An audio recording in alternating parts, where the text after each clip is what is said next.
नमस्कार दोस्तों, आपका स्वागत है हंटेड वर्ल्ड्स हिंदी में। इस वीडियो में हम आपको एक डरावनी कहानी बताएंगे जो एक श्रापित नदी के बारे में है। कहानी काल्पनिक है, लेकिन यह एक महत्वपूर्ण सबक सिखाती है कि हमें अपने कर्मों के बारे में सावधान रहना चाहिए।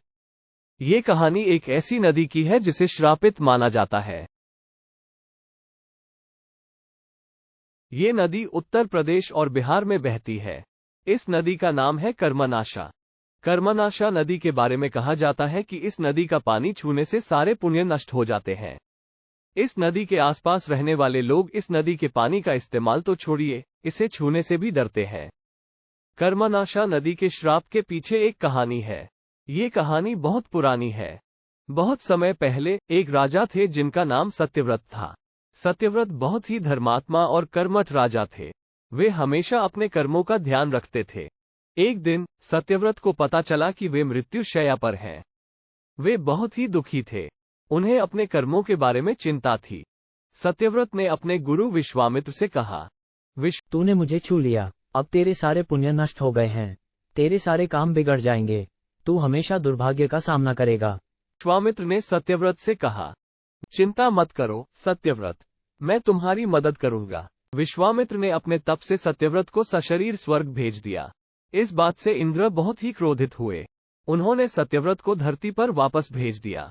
इस पर विश्वामित्र ने अपनी साधना की शक्ति से सत्यव्रत के शरीर को स्वर्ग और धरती के बीच में रोक दिया।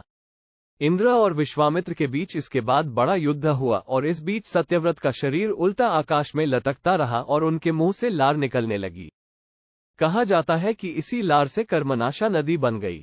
सत्यव्रत की चालाकी के लिए गुरु वशिष्ठ ने उन्हें चांडाल होने का श्राप दे दिया, जिसकी वजह से यह नदी भी श्रापित हो गई। कर्मनाशा नदी के श्राप के बारे में कहा जाता है कि जो भी इस नदी के पानी को छूता है, उसके सारे पुण्य नष्ट हो जाते हैं, उसके सारे काम बिगड़ जाते हैं, वो हमेशा दुर्भाग्य का सामना करता है। इस कहानी को सुनकर एक युवा लड़के को बहुत ही उत्सुकता हुई। वो जानना चाहता था कि क्या सच में कर्मनाशा नदी श्रापित है। एक दिन वो कर्मनाशा नदी के किनारे गया। उसने देखा कि नदी का पानी बहुत ही काला और मैला था। उसने सोचा कि चलो एक बार नदी के पानी को छूकर देखता हूँ। लड़का ने नदी के पानी को छुआ। जैसे ही उसने नदी के पानी को छुआ, उसने एक अजीब सी आवाज सुनी। आवाज ने कहा, लड़का तूने मुझे छू लिया, अब तेरे सारे पुण्य नष्ट हो गए हैं, तेरे सारे काम बिगड़ जाएंगे, तू हमेशा दुर्भाग्य का सामना करेगा।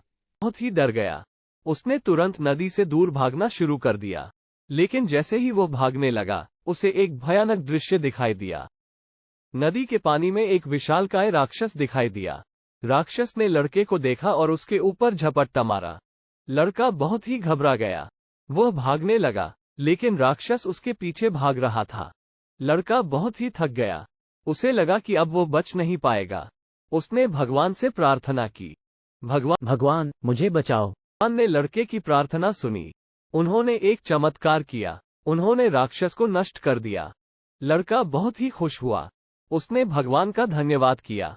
लड़का समझ गया कि कर्मनाशा नदी वास्तव में श्रापित है। उसने कभी भी नदी के पानी को नहीं छुआ।